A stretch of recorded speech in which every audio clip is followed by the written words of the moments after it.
Hey everyone, welcome back to the channel. Today, I want to dive into something that's not just a story, not just a historical event, but the absolute cornerstone of Christian faith. It's the message that the Apostle Paul called of first importance. So, what is this message? Let's break it down together. In his first letter to the church in Corinth, Paul lays it out with incredible clarity. He says, "For what I received I passed on to you as of first importance, that Christ died for our sins according to the Scriptures, that he was buried, that he was raised on the third day according to the Scriptures." Let's unpack that first part.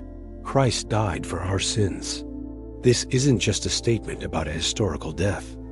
It's a profound theological truth. The idea of "for our sins" points to a substitution.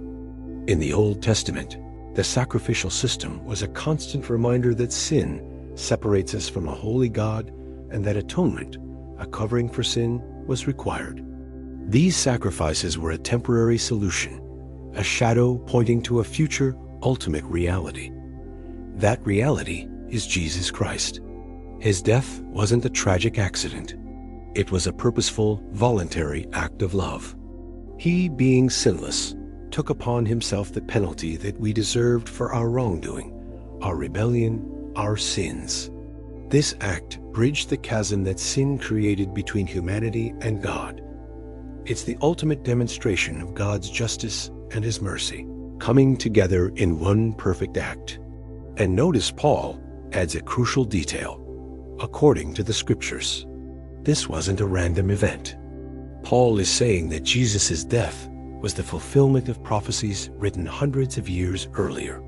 Think of Isaiah 53, which paints a vivid picture of a suffering servant who would be pierced for our transgressions and crushed for our iniquities. Or Psalm 22, which describes in startling detail the experience of crucifixion. From the very beginning, God had a rescue plan, and it was woven throughout the pages of the Old Testament, all pointing to this moment. The cross wasn't plan B, it was always the plan. Next, Paul says that he was buried. This might seem like a minor detail, but it's incredibly significant. Why? Because it confirms the reality of his death. A burial isn't for someone who just fainted or appeared to be dead. It's for someone who is definitively, undeniably deceased. His body was taken down from the cross, wrapped in linen cloths, and placed in a solid rock tomb, sealed with a massive stone. Roman guards were even stationed there. This detail eliminates any doubt. Jesus didn't just swoon. He truly died. The burial is the historical anchor that grounds the story.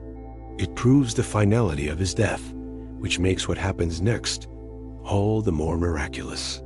And this brings us to the climax of the message, the part that changes everything, that he was raised on the third day, according to the Scriptures. This is the game changer. Without the resurrection, the death of Jesus would be just another tragic martyrdom. But his rising from the dead proves that he was who he said he was, the Son of God. It validates his claims and proves that his sacrifice for sin was accepted by God the Father. Death, the final enemy, was defeated. Think about it. If Jesus had stayed in the tomb, Christianity would have died with him. The disciples would have scattered for good, their leader a failed Messiah. But something happened that transformed these terrified, hiding men into bold preachers willing to die for their message. That something was the resurrected Jesus. He appeared to them, not as a ghost, but in a physical, glorified body. He ate with them, spoke with them, and commissioned them. And again, Paul adds, according to the Scriptures. The resurrection was also foretold. Jesus himself predicted it multiple times. Prophecies like the one in Psalm 16 say that God would not let his Holy One see decay. The story of Jonah spending 3 days and 3 nights in the belly of the great fish was seen by Jesus as a sign pointing to his own 3 days in the heart of the earth before rising again. This wasn't an afterthought.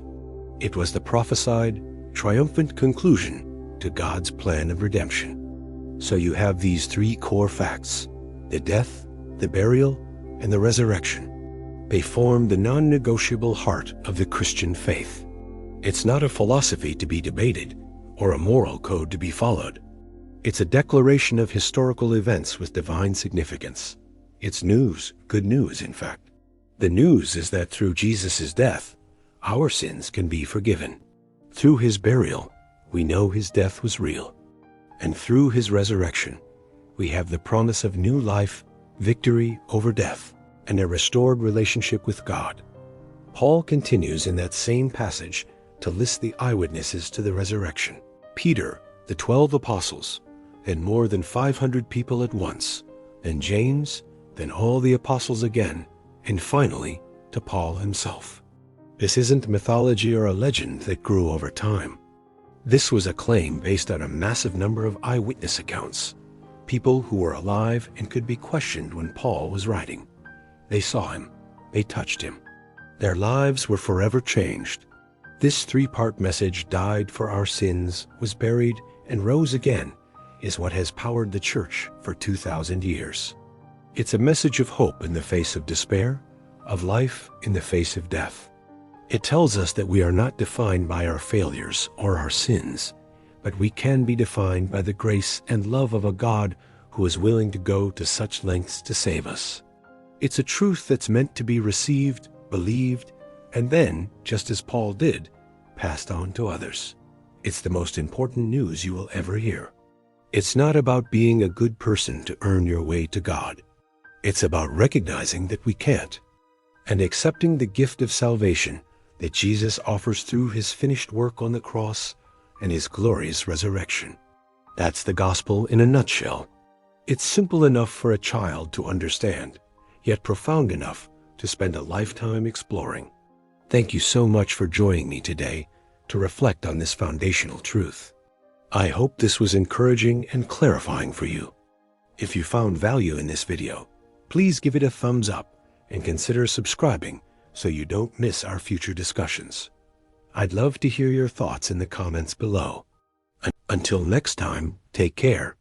God bless you.